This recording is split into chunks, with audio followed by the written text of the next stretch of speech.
Hey everyone! Welcome back to the channel! Today, we're tackling a topic that so many of you have asked about: how to be kind but assertive. You know, that sweet spot where you're not being a pushover but you're also not coming off as aggressive or rude. Sounds like a superpower, right? Well, guess what? It totally is. And the amazing thing is, it's a superpower we can all cultivate. We're diving deep into the how-to, so you can walk away feeling empowered to speak your truth with both confidence and compassion. By the end of this video, you'll have the tools to master the art of kind but assertive communication. Get ready to transform the way you interact with the world, because we're about to unlock a whole new level of connection and authenticity. So let's dive in. Okay, my wonderful people, let's talk about why this skill is so important. Being kind is amazing. It builds trust, strengthens relationships, and just makes the world around you a better place. When we lead with kindness, we create a chain reaction of positivity that uplifts everyone around us. But here's the thing: kindness without boundaries can leave you feeling drained, overlooked, or even taken advantage of. It's like giving and giving without ever filling your own cup. At some point, we've all been there. You end up feeling unvalued, resentful, and eventually burnt out. Thankfully, there's a way to keep this emotion at bay, which is where assertiveness comes in. Being assertive helps you stand up for yourself, set boundaries, and get what you need. It's a structured, non-threatening way to communicate your needs to others with clarity and confidence. But here's the catch: you have to strike the perfect pitch, because if you're too assertive, you risk coming off as a bit of a jerk, and nobody wants that. We want to be able to speak up for ourselves while simultaneously creating proper connections with others. So, how do we find that balance? The goal is to blend the right ingredients.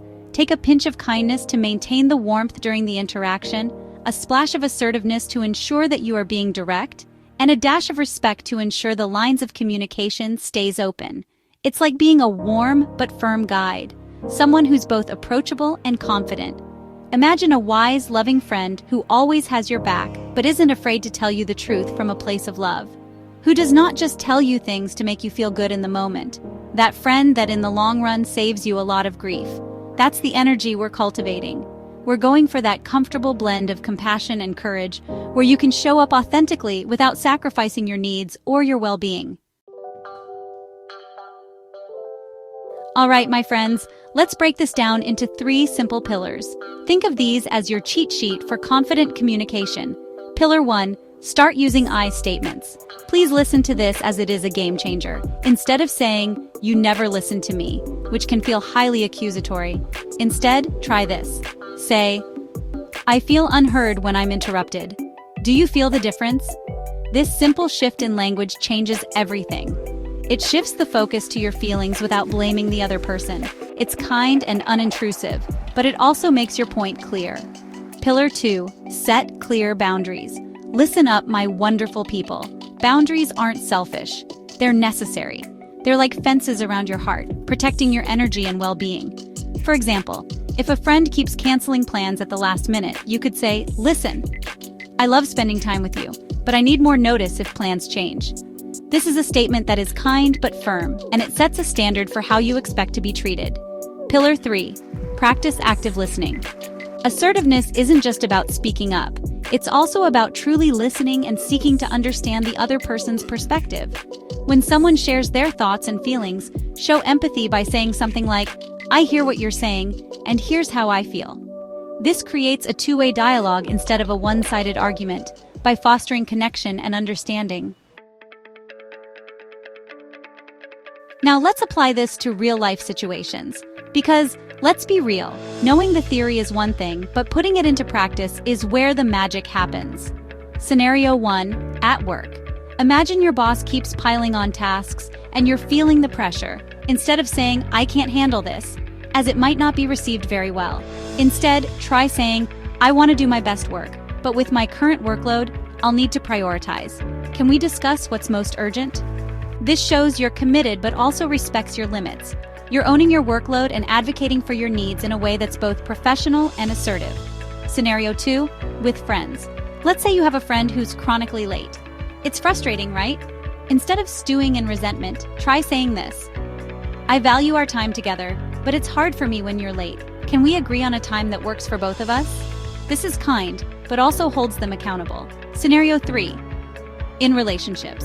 Let's face it, relationships can be tricky. If your partner isn't helping with chores and you're feeling the weight of it all, try saying, "I feel overwhelmed when I'm handling everything alone.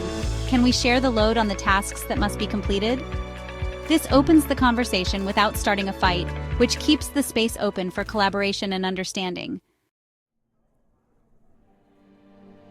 Before we wrap up, here are 3 quick tips to practice being kind but assertive. Tip number 1. Pause before responding. Don't react, respond. Take a breath to collect your thoughts and tap into your inner wisdom. This moment of pause allows you to collect yourself and then respond with intention and clarity, rather than reacting from a place of being stressed or overwhelmed. Tip number 2. Practice in low-stakes situations. Start with small conversations to build confidence. Remember, every master was once a beginner. Maybe it's ordering your coffee with confidence or expressing your opinion in a meeting. These small wins will give you the courage to tackle bigger conversations. Tip number 3. Be patient with yourself. This is a skill, and like any skill, it takes time to master. Be kind to yourself, celebrate your progress, and remember that you are constantly evolving and growing. And that's it! You're now equipped to be kind but assertive in any situation. Remember, it's not about being perfect, it's about progress. So, give these tips a try, and let us know how it goes in the comments below. If you found this video helpful, don't forget to smash that like and subscribe button and be sure to share this video with a friend. See you next time.